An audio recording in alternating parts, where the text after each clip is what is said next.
Michelle, and I am Jive Records' new R&B chick, and I am happy to be here with Thisis50.com.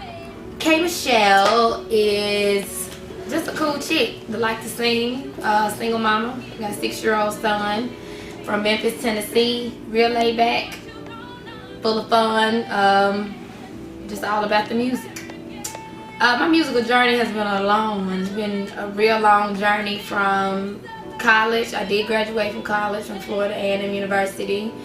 Sang music all the way through there up until I tried to work in a cubicle and it didn't work. Then went to China, sang in China, then ran into this man named Mace, and then that didn't work. And then ran into this other man, and then that didn't work. And came to Jive to get a record deal, and then that didn't work.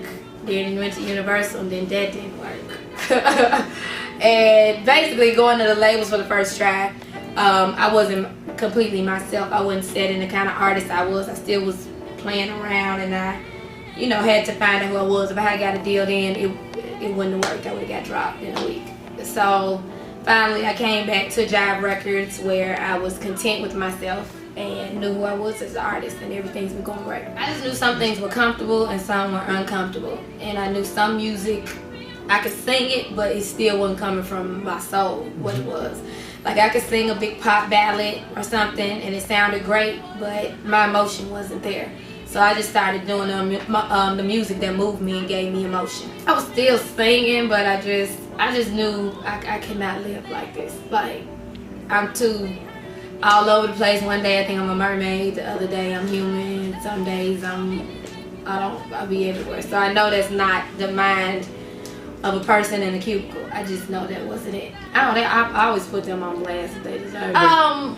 Me and him are great friends. He about to be a preacher. Like I had like a normal night. Your girl, she been drinking, and I never pick up the phone at 8 o'clock the next day after drinking and hanging. And I picked up the phone, and he was on the phone, and I hadn't talked to him in 3 years. And he was like, God told me, he was like, if I can go to Afghanistan and fight in this war, he was like, you can go be a singer. And he was like, and because I've been your boyfriend, I know I can go fight in this war.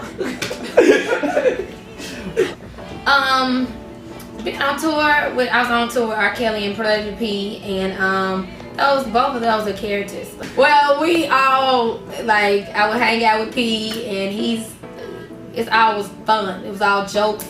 Everybody was no drama. No drama. The background singers to my background singer, everybody was one. We didn't have like no fights. They say all tours not like that, but that was a great first tour for me to be on. It was just a great experience, and for me to be on tour with my idol.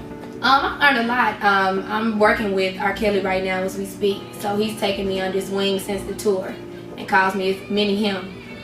So I learned so much from him, how to record. I think I even sound better in my vocals and how I record now. He just told me, don't change. You have to learn how to tame, but don't change. And that's basically, it just tells me to just write what's in my heart and I'd be good. Well, that wasn't my single. Yeah, my voice was on there. I was singing. I feel like this single, the single I have out now, is called Falling.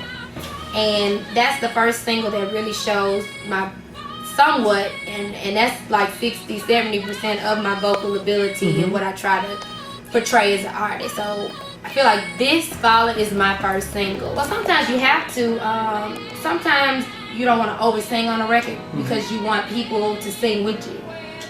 So you give them more live than you do on a record. But some records are fun, and I don't want to be this sad old artist, but at the same time, if I have a platform, I need to sing what I want to sing. I think he really wanted me to go through something with the album to give me something to sing about.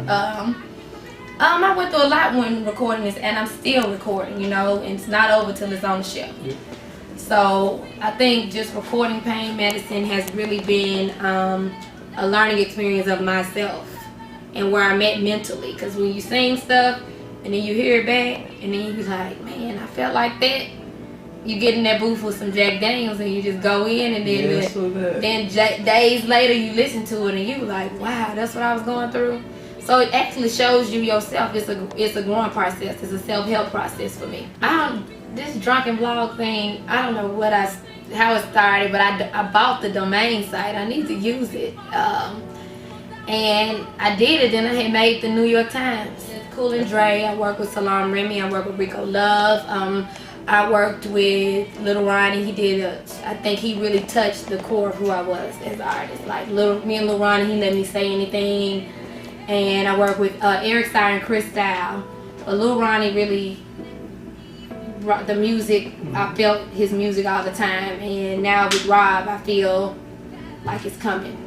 It's there, it's coming together. Oh, I'm very involved with it. I don't take records. I hate taking records unless, you know, I can feel it and relate to it. So a majority of my album, the lyrics are raw because it was me talking.